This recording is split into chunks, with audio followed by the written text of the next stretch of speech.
오늘 시편 74편 같이 보도록 하겠습니다. 오늘도 한번 다 일어나서 한번 우리가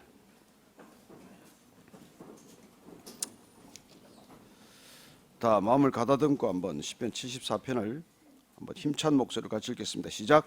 하나님이여, 주께서 어찌하여 우리를 영원히 버리시나이까? 어찌하여 주께서 기르시는 양을 향하여 진노의 연기를 뿜으시나이까? 옛적부터 얻으시고 속량하사 주의 기업에 지파로 삼으신 주의 회중을 기억하시며 주께서 계시던 시온산도 생각하소서. 영구히 파멸된 곳을 향하여 주의 발을 옮겨 놓으소서. 원수가 성소에서 모든 악을 행하였나이다. 주의 대적이 주의 회중 가운데서 떠들며 자기들의 깃발을 세워 표적으로 삼았으니 그들은 마치 도끼를 들어 삼림을 베는 사람 같으니이다. 이제 그들이 도끼와 철퇴로 성소의 모든 조각품을 쳐서 부수고 주의 성소를 불사르며 주의 이름이 계신 곳을 더럽혀 땅에 엎었나이다. 그들이 마음속으로 이르기를 우리가 그들을 진멸하자 하고 이 땅에 있는 하나님의 모든 회당을 불살랐나이다. 우리의 표적은 보이지 아니하며 선지자도 더 이상 없으며 이런 일이 얼마나 오랬는지 우리 중에 아는 자도 없나이다. 하나님이여, 대적이 언제까지 비방하겠으며 원수가 주의 이름을 영원히 능욕하리이까? 주께서 어찌하여 주의 손 곧 주의 오른손을 거두시나이까? 주의 품에서 손을 빼내시어 그들을 멸하소서. 하나님은 예로부터 나의 왕이시라. 사람에게 구원을 베푸셨나이다. 주께서 주의 능력으로 바다를 나누시고 물 가운데 용들의 머리를 깨뜨리셨으며 리워레단의 머리를 부수시고 그것을 사막에 사는 자에게 음식물로 주셨으며 주께서 바위를 쪼개어 큰 물을 내시며 주께서 늘 흐르는 강들을 마르게 하셨나이다. 낮도 주의 것이요 밤도 주의 것이라. 주께서 빛과 해를 마련하셨으며 주께서 땅의 경계를 정하시며 주께서 여름과 겨울을 만드셨나이다. 여호와여, 이것을 기억하소서. 원수가 주를 비방하며 우매한 백성이 주의 이름을 능욕하였나이다. 주의 맷비둘기의 생명을 들짐승에게 주지 마시며 주의 가난한 자의 목숨을 영원히 잊지 마소서. 그 언약을 눈여겨보소서. 무릇 땅의 어두운 곳에 포악한 자의 처소가 가득하나이다. 학대받은 자가 부끄러이 돌아가게 하지 마시고 가난한 자와 궁핍한 자가 주의 이름을 찬송하게 하소서. 하나님이여, 일어나 주의 원통함을 푸시고 우매한 자가 종일 주를 비방하는 것을 기억하소서. 주의 대적들의 소리를 잊지 마소서. 일어나 주께 항거하는 자의 떠드는 소리가 항상 주께 상달되나이다. 아멘. 하나님이여, 오늘 이 안타까운 시편을 읽습니다. 나라가 망하고 백성들이 포로로 끌려가고 성전이 회파되고 남은 것이 없는 황폐한 가운데 다시 한번 주께 탄식하며 부르짖는 기도 응답하셨듯 오늘날 이 시대 우리가 동일하게 주를 향하여 부르짖는 간구에 들어 응답하여 주옵소서. 예수님 이름으로 기도합니다. 아멘. 네, 자리에 앉으시겠습니다.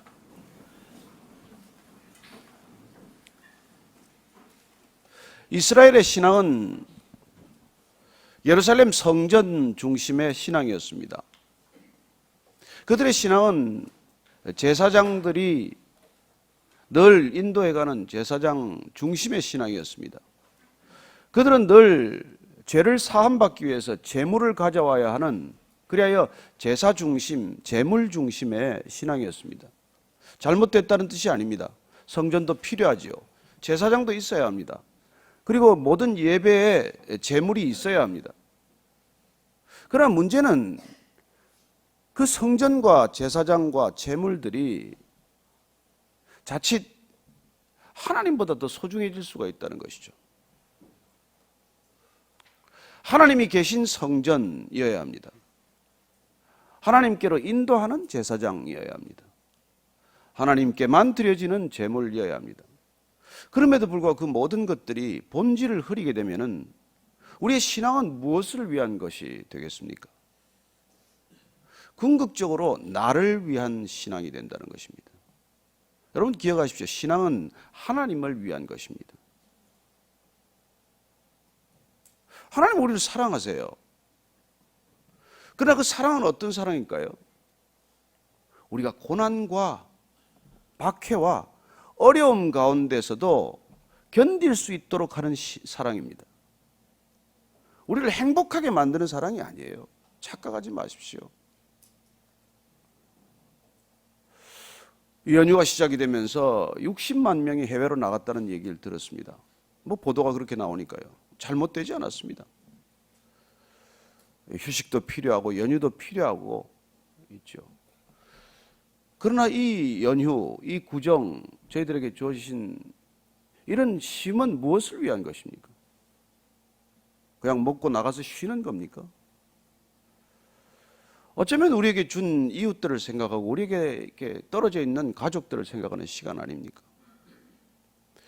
저는 모든 것들이 당연한 것, 익숙한 것이 되면은 우리가 본질을 쉽게 잊어버립니다. 그리고는 우리에게 주어진 것들이 마치 당연한 것처럼 여겨지고 너무나 내 권리처럼 여겨지고 그리고는 점점 우리는 나 자신도 모르는 사이에 타락하는 것이죠. 타락은 내가 알면 뭐 그걸 그렇게 쉽게 받아들이겠습니까? 그러나 점점 나 모르는 사이에 그렇게 변하고 마는 것이죠. 이 시는 오늘 아삽의 시로 되어 있고 마스길이라고 되어 있습니다만 교훈을 위한 시입니다. 마스길, 뭐 교훈, 지혜, 물론 그런 깨우침 이런 목적을 가진 명상, 뭐 여러 가지 뜻이 있어 정확한 뜻은 뭐 전해지지 않습니다만 어쨌든 그런 뜻을 지닌 것으로 알려져 있습니다. 우리가 73편도 아삽의 시로 되어 있지만은 그 아삽 동일인이 지었다고 생각하지 마십시오.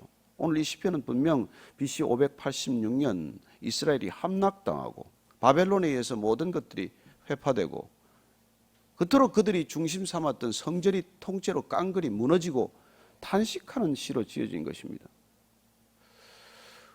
그렇습니다. 그들이 그렇게 하나님이 계신다고 굳게 믿었던 성전이 무너질 때 얼마나 충격이 컸겠습니까? 그런 비통함, 그런 당황스러움이 묻어 있는 것이죠. 자, 한번 1절부터 3절까지 다시 읽습니다. 시작. 하나님이여 주께서 어찌하여 우리를 영원히 버리시나이까? 어찌하여 주께서 기르시는 양을 향하여 진노의 연기를 뿜으시나이까? 옛적부터 얻으시고 속량하사 주의 기업의 지파로 삼으신 주의 회중을 기억하시며 주께서 계시던 시온산도 생각하소서. 영구히 파멸된 곳을 향하여 주의 발을 옮겨 놓으소서. 원수가 성소에서 모든 악을 행하였나이다. 원수가 성소에서 모든 악을 행하였나이다. 어떻게 지은 솔로몬 성전입니까? 다윗이 그 성전을 짓고 싶어서 그런 모든 것들을 다 준비했습니다. 그런 전 인생을 들여서라도 성전을 짓고 싶었지만 하나님께서 다윗에게 성전 짓는 것을 허락하지 않으셨습니다. 그 아들 솔로몬이 성전을 짓게 되죠. 정말 국력을 기울여 짓게 되고 그냥 가진 모든 것들을 다 들여서 주님을 기쁘게 하고 싶었습니다. 얼마나 귀한 마음입니까? 소중한 마음입니까? 그렇습니다. 내가 있는 전부를 드리더라도 하나님을 기쁘게 하고 싶다는 그 열망, 아름다운 열망이죠.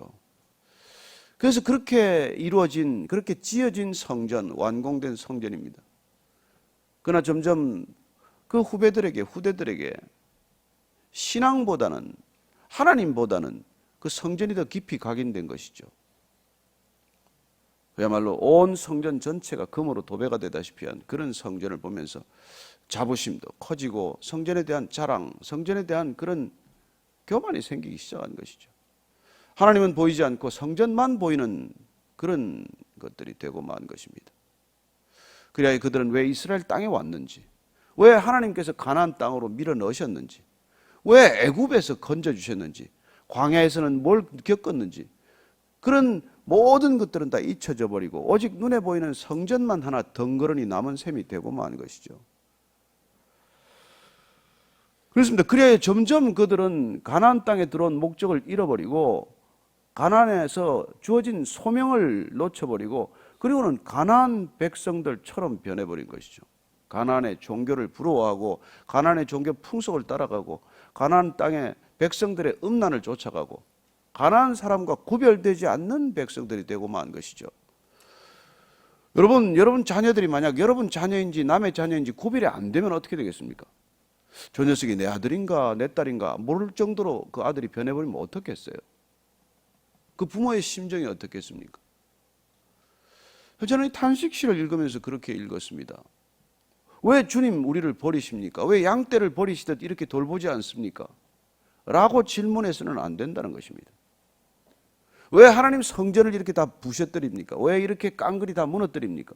어떻게 이방인들의 손에 우리를 맡기실 수가 있습니까? 이렇게 믿지 않는 사람들의 손을 통해서 믿는 사람들이 심판받습니까? 이렇게 물어서는 안 된다는 것이죠. 어떻게 물어야 합니까? 아이고, 하나님 어떻게 참으셨습니까? 어떻게 지금까지 견디셨습니까? 여러분 부모 입장이 되면 그렇게 생각되지 않습니까? 아이들을 손찌검할 때면 그냥 나무랍니까? 뭐 얼마나 참으십니까? 한 번, 두 번, 세 번 경고하고 또 경고하고 야단치고 또 야단치고 그러다가 드디어 매를 드는 것이죠. 아이는 어떻게 나한테 그럴 수 있습니까? 부모가 나한테 어떻게 이렇게 할 수 있습니까? 라고 묻겠지만 부모 입장에서는 어떻게 생각해야 마땅합니까? 너 이 녀석아 내가 얼마나 견딘 줄 아느냐? 내가 얼마나 참은 줄 아느냐? 여러분 우리의 고난보다도 항상 하나님의 인내가 더 크다는 거 기억하십시오. 우리가 뭐 오래 참는 것 같지만은 우리는 고작 3-4번 아닙니까? 어쨌건 지금 이 시편 기자는 정말 우리를 영원히 버리시겠습니까? 어떻게 이렇게 화를 내실 수 있습니까? 이렇게 말하지만 그러나 하나님이 떠나버렸던 성전을 붙들고 성전이라 하는 것을 하나님께서 오래 견디신 것이죠.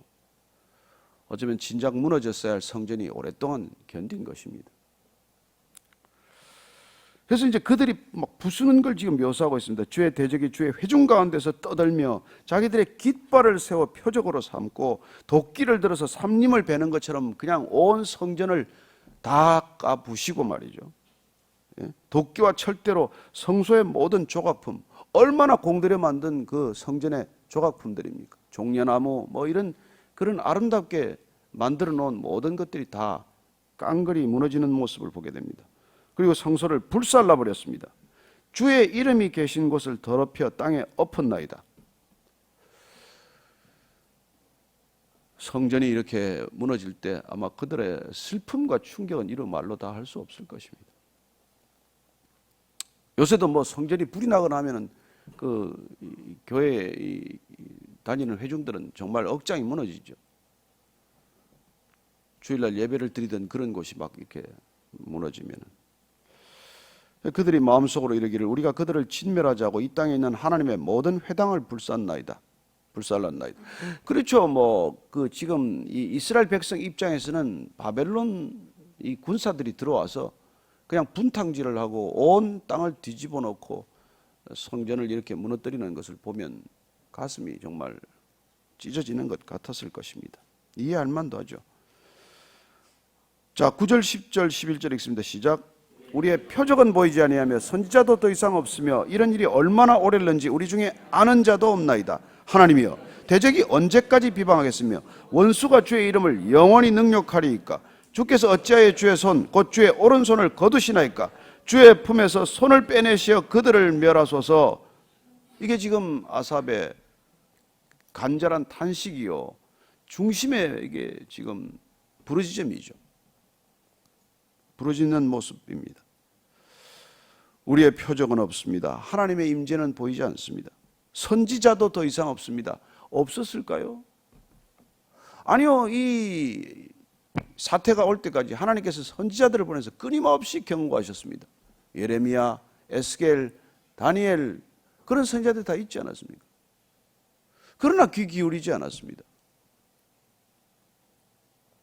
우리가 뭐 익히 들어 아는 대로 실패학 이런 학문이라는 이름이 등장하지 않았습니까? 실패학, 실패로부터 배운다는 것이죠. 우리가 배워야 할 것은 성공으로부터 배우는 건 사실은 그 성공은 특별한 기질 속에 포함되어 있는 것입니다. 성공한 사람의 그 성공한 패턴을 배우기는 어려워요. 그건 그 사람만이 가지고 있는 독특한 그런 여러 가지 기질들이 또 노력들이 가지고 온 결과이기 때문에. 그러나 실패는 모든 사람들이 가지고 있는 보편적인 성향에서부터 비롯된 것이기 때문에 훨씬 우리가 더 많이 배울 수 있는 것은 남의 성공이 아니라 남의 실패로부터예요. 아, 저렇게 하면 망하는구나. 저렇게 하면은 이렇게 뭐 문제가 생기는구나. 저렇게 하면 이혼하는구나. 저렇게 하면 애들이 가출하는구나. 배울 게 훨씬 더 많죠. 뭐 아이도 잘 되고 신앙도 좋고 잘생기고 그런 집에 배울 게 뭐 있습니까? 그렇잖아요. 그런 집에는 뭐 그렇게 사는 걸 어떡하겠어요?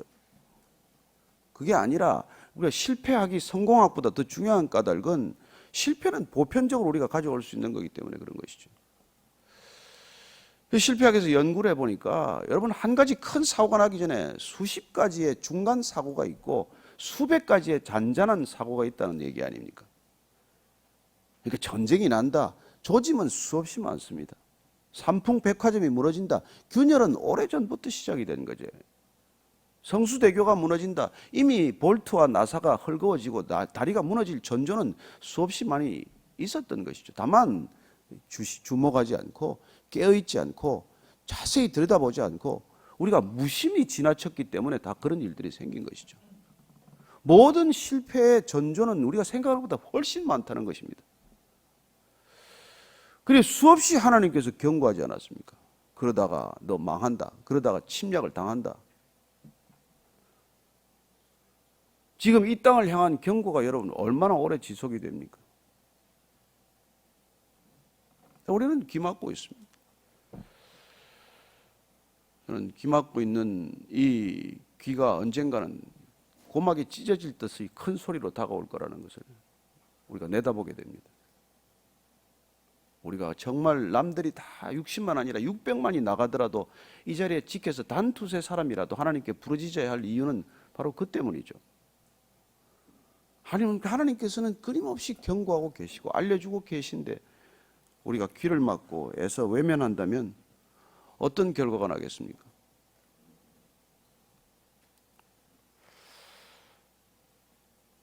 그렇습니다. 비로소 하나님께서 왜 오른손을 거두셨습니까? 라고 물을 이유가 없는 것이죠.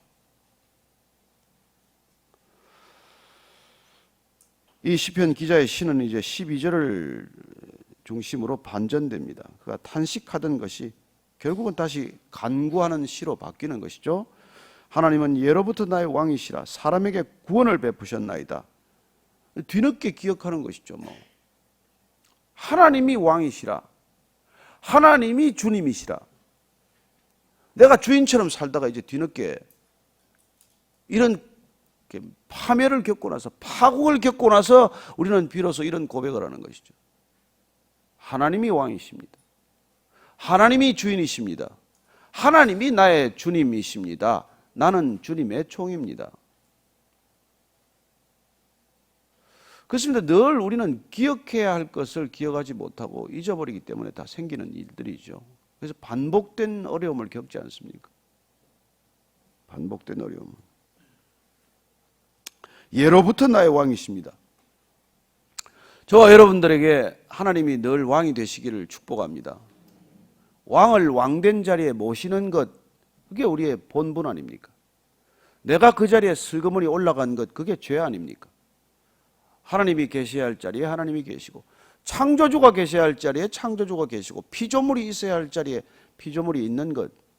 그래서 여러분, 신앙인 좋은 사람 가만 보십시오. 자기 자리를 잘 찾습니다. 내가 있어야 할 자리, 내가 말해야 할 시간, 내가 말해야 할 내용 잘합니다. 지혜로운 것이죠. 그런데 이 어리석은 사람은 어떻습니까? 내가 앉아야 있어야 할 자리가 아니라 앉지 말아야 할 자리에 꼭 가 있어요. 주님께서 말씀하십니다. 너 상석에 올라가지 마라. 아랫자리에 있다가 주인이 와서 너 상석으로 옮기라 그러면 그때 옮겨라. 그러지 않습니까? 하나님은 그 전부터 왕이셨습니다. 지금도 왕이십니다. 영원히 그분이 왕이십니다. 우리가 왕처럼 살고 싶고 1인자가 되고 싶고 남의 위에 가고 싶고 늘 머리가 되고 싶지만 하나님께서는 그걸 죄의 속성이라고 말씀해 주시고 내 자리로 돌아가라고 말씀하시는 것이죠. 시편 90편은 말씀하십니다. 내 자리로 돌아가라는 거예요. 어디입니까? 땅이죠. 흙이죠. 바닥이죠. 그래서 우리 인생 살고 나면 흙으로 돌아가는 거예요. 제자리로 돌아가는 겁니다. 원래 거기가 제자리인데요. 우리 거기서 다 출발했는데. 자, 이제 하나님을 기억하면서 다시 하나님께서 어떤 일을 이스라엘 백성들에게 베풀어 주셨는지를 쭉 기록하고 있습니다. 13절 이하를 읽습니다. 시작. 주께서 주의 능력으로 바다를 나누시고 물 가운데 용들의 머리를 깨뜨리셨으며 리워야단의 머리를 부수시고 그것을 사막에 사는 자에게 음식물로 주셨으며 주께서 바위를 쪼개어 큰 물을 내시며 주께서 늘 흐르는 강들을 마르게 하셨나이다. 자, 주의 능력으로 바다를 나누셨습니다. 홍해를 가르셨습니다. 물 가운데 용들, 애굽이죠. 머리를 깨뜨리셨습니다. 애굽이 바짝 추격했지만은 홍해를 가르셔서 이스라엘 백성들을 마른 땅 건너듯 건너게 하시고 그리고 그들을 수장하지 않으셨습니까? 그리고 리워야단, 이건 뭐 악어를 말하기도 하고 이게 바다에 있는 그런 괴물이죠. 머리를 부수시고 사막에 사는 자에게 음식물로 주셨다고 말합니다. 바위를 쪼개서 큰 물을 내셨죠. 다 이스라엘 백성들에게 베풀어 주셨던 은혜의 기억들입니다. 이 기억들을 잊어버리고 이 기억들을 당연한 것으로 여길 때 고난이 찾아왔고 그걸 다시 기억할 때 주님께서는 회복시켜 주시는 것이죠. 자, 계속 읽습니다. 시작. 낮도 주의 것이요 밤도 주의 것이다. 주께서 빛과 해를 마련하셨으며 주께서 땅의 경계를 정하시며 주께서 여름과 겨울을 만드셨나이다. 여호와여 이것을 기억하소서. 원수가 주를 비방하며 우매한 백성이 주의 이름을 능욕하였나이다. 주의 맷비둘기의 생명을 들짐승에게 주지 마시며 주의 가난한 자의 목숨을 영원히 잊지 마소서. 그 언약을 눈여겨보소서. 무릇 땅의 어두운 곳에 포악한 자의 처소가 가득하나이다. 여러분, 이렇게 지금 뭐 이제 간구하는 것이죠. 우리가 시편 150편을 읽지만은 늘 탄식과 간구가 있지 않습니까? 주님을 찬양하는 시도 많지만 어쨌건 마스길이라고 표현된 것은 13편의 시가 있습니다. 하나님께서 우리에게 주신 놀라운 지혜를 기억하자는 것이고 그리고 하나님을 잊지 말자는 믿음의 결정과도 같은 것입니다. 신앙이란 결국 내가 누군지를 알게 되는 것이고 하나님이 누군지를 기억하는 것 아닙니까? 그래서 신앙이란 내 주제 파악하는 것을 놓치지 않는 것이죠. 늘 내가 나를 높이고자 하는 그 죄성을 우리가 이겨내고 늘 나를 쳐서 복종케 하고 내 주어진 자리, 내가 원래 출발했던 자리를 기억하는 것. 나는 흙이다. 나는 바닥이다. 나는 땅이다. 이게 좋은 신앙 아닙니까? 땅이란 뭐 늘 발바닥에 밟히는 것이죠. 여러분, 사람들한테 짓밟히는 걸 이상하게 생각하지 마십시오. 그게 우리 자리예요. 교만이란 뭐 자존심이란 뭐예요? 밟히면 발끈 불끈 하는 것이죠. 그래서 여러분들이 성숙했나 안 됐나는 모욕을 당해보면 압니다. 모욕을 당하면 파르르 떨고 있으면 아직 내가 안 됐구나. 그걸 알면 되는 것이죠. 모욕을 했는데 하나님께서 저 사람을 통해서 말씀하시는구나. 그게 믿음이죠. 뭐. 그런데 어줍지 않은 믿음을 가지면 더 교만해지지 않습니까? 더 목에 뻣뻣하게 힘이 들어가고 저는 여러분들의 목이 부들부들해지기를 바랍니다. 목이 부들부들해져서 그냥 뭐 뻣뻣해가지고 이렇게 힘주지 마시고 목에 힘주고 눈에 힘줘봐야 여러분 별거 없습니다. 아니 당신 흙이라니까. 흙이라니까. 기분 나쁘세요? 뭐 기분 나쁘세요?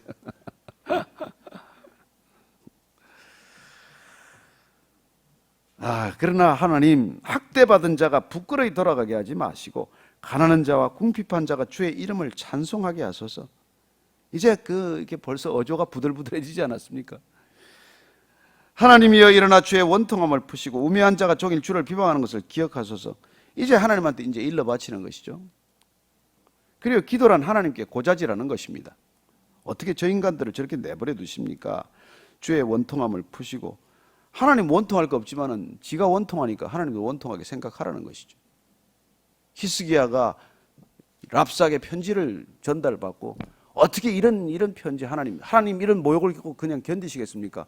하나님의 분노를 부채질하는 것이죠. 하나님도 좀 화 좀 내보세요. 나한테 화내지 마시고 저들에게 화를 내십시오. 그렇습니다. 하박국 선지자가 괴로워했던 건 그거예요. 어떻게 바벨론 같은 저런 불안당들을 통해서 이스라엘 백성들을 심판하실 수 있습니까? 하나님 어떻게 저럴 수 있습니까? 불량배들을 통해서 우리를 어떻게 이렇게 수모를 겪게 하십니까? 그러나 사도 바울은 이렇게 말합니다. 로마서 우리가 2장 21절부터 한번 같이 읽겠습니다. 왜 그런 일이 일어납니까? 로마서 1장 21절 이하를 읽습니다. 25절까지. 자, 큰 목소리로 읽습니다. 시작. 하나님을 알되 하나님을 영화롭게도 아니하며 감사하지도 아니하고 오히려 그 생각이 허망하여지며 미련한 마음이 어두워졌나니 스스로 지혜 있다 하나 어리석게 되어 썩어지지 아니하는 하나님의 영광을 썩어질 사람과 새와 짐승과 기어다니는 동물 모양의 우상으로 바꾸었느니라. 그러므로 하나님께서 그들을 마음의 정욕대로 더러움에 내버려 두사 그들의 몸을 서로 욕되게 하게 하셨으니 이는 그들이 하나님의 진리를 거짓 것으로 받고 피조물을 조물주보다 더 경배하고 섬김이라. 주는 곧 영원히 찬송하실시로다. 아멘. 이런 일들 때문에 일어나는 것이죠. 왜 고난이 옵니까? 모든 고난이 이것 때문만은 아니지만은 영광스럽게 해야 할 하나님의 이름을 욕되게 만들고 하나님의 이름을 망령되이 이끌고 하나님의 뜻보다는 내 뜻이 중요하고 하나님의 나라보다는 내 나라가 더 중요하면은 하나님께서 그냥 내어버려 두신다고 말합니다. 정욕대로 내어버려 두신다는 것이죠. 그래, 한번 잘 해봐라. 저도 아이들이 하도 이렇게 말 안 듣고 이러면 그냥 내어버려 두지 않습니까? 그래, 해봐라. 한번 해봐라. 네 고집대로 한번 해봐라. 되나 안 되나?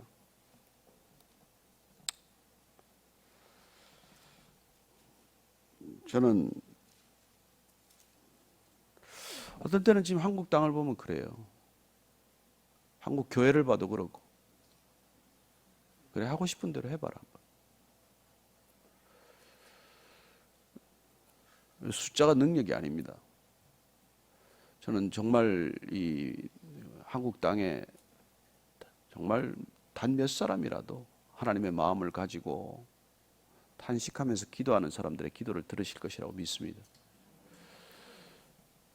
이 연휴에도 여러분들이 연휴 첫날 이렇게 나오셔서 기도의 자리를 지키시고 참 그런 하나님께서 그 중심을 저는 보고 계신다고 믿습니다.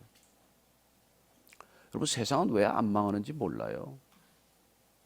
벌써 망했어야 됩니다. 안 망하고 있는 이유를 기도하는 사람들은 알지 않습니까?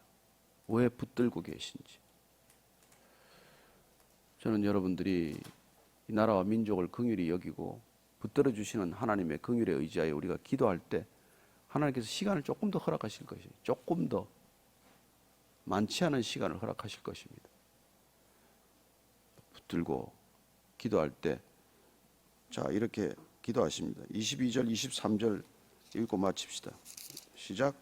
하나님이여, 일어나 주의 원통하심을 푸시고 우매한 자가 종일 주를 비방하는 것을 기억하소서. 주의 대적들의 소리를 잊지 마소서. 일어나 주께 한거하는 자의 떠드는 소리가 항상 주께 상달되나이다. 주님 안 들리십니까? 저 소리 안 들리십니까? 저 소리 들으십시오. 하나님을 욕하고 하나님이 어디 있냐 하는 저 소리 들으십시오. 그러나 그 이전에 우리가 조심해야 될 것은 우리가 하나님을 욕되게 해서는 안 된다는 것이죠. 내가 어려워하지 않는 부모를 누가 어려워하겠습니까? 내가 사랑하지 않는 자녀를 누가 사랑해 주겠습니까? 그래서 문제는 우리에게 비롯된 것이죠. 우리가 하나님을 두려워하면 세상에 하나님을 두려워하게 되어 있습니다. 여러분, 무슬림들이 알라를 두려워하기 때문에 그 무슬림이 두려워하는 알라를 무슬림을 아닌 사람들도 두려워해요. 북한 백성 전체가 김일성 왕조를, 김정은이를 두려워하기 때문에 우리까지도 두려워하고 있어요. 무슨 일입니까 이게? 우리가 하나님을 두려워하는 것을 세상이 알게 하소서. 우리가 하나님 중심으로 사는 것을 저들이 보게 하소서. 우리가 나 자신보다 하나님을 더 사랑하는 것을 저들이 알게 하소서. 그게 기도의 제목 되기를 축복합니다. 연휴 동안 그렇게 기도하십시다. 하나님을 하나님 되게 하소서. 하나님을 진실로 두려워하며 살게 하소서. 하나님을 전심을 다해 사랑하게 하소서. 그게 우리의 기도가 되기를 축복합니다. 같이 기도하고 연휴를 시작하도록 하십시다. 하나님 아버지, 우리가 하나님보다 세상을 더 두려워하고 있습니다. 하나님보다도 돈을 더 소중하게 여깁니다. 하나님보다도 우리의 고작 건물로서의 교회, 제도로서의 교회, 교단과 교파로서의 교회를 하나님보다, 예수님보다도, 성령님보다도 더 소중하게 여기는 어이없는 모습들을 지니고 살아갑니다. 하나님, 벌써 망했어야 되는 일을 지켜주신 것도 은혜입니다. 하나님, 우리가 다시 한번 무릎 꿇고 두 손 들고 주 앞에 엎드려 부르짖을 때 하나님께서 신실한 기도에 응답하실 줄로 믿습니다. 하나님을 조롱하는 저들의 소리도 기억하시겠지만 우리가 주 앞에 엎드려 주님, 다시 한번 주님을 진실로 찬양하며 주님 앞에 엎드려 회개할 때 주님, 이 백성들에게 다시 한번 기회를 주시고 다시 한번 주님, 이 마지막 시대에 조선 백성들 들어 써서 하나님 열방을 주께로 돌이키는 데 사용하여 주옵소서. 하나님 아버지, 부끄럽습니다. 할 말이 없습니다. 벌써 망했어야 합니다. 근데 살려주셨습니다. 우리가 다시 한번 목적과 소명을 잊지 않는 백성들 되게 하여 주옵소서. 이제는 십자가에서 하나님의 소명을 보여주신 우리 구주 예수 그리스도의 은혜와 그 소명을 따라올 때 맞아주시는 아버지의 사랑과 날마다 나를 내려놓고 하나님을 하나님 되게 하나님답게 대접하도록 우리를 이끄시는 성령님의 인도하심이 오늘 아삽의 시 이 마스기를 통해서 바벨론의 포로로 끌려간 그 백성들의 안타까움을 토로하는 그 말씀을 듣게 하심으로 다시 한번 이 땅에 그런 비극 없도록 깨우치시는 주님의 음성에 귀 기울이기로 결단한, 그리고 다시 한번 기도의 자리에서 주님께 부르짖기로 결단한 이 자리에 고개 숙인 모든 기도의 사람들 위해, 성령의 지체들 위해 지금부터 영원까지 함께 하시기를 간절히 축원하옵나이다. 아멘.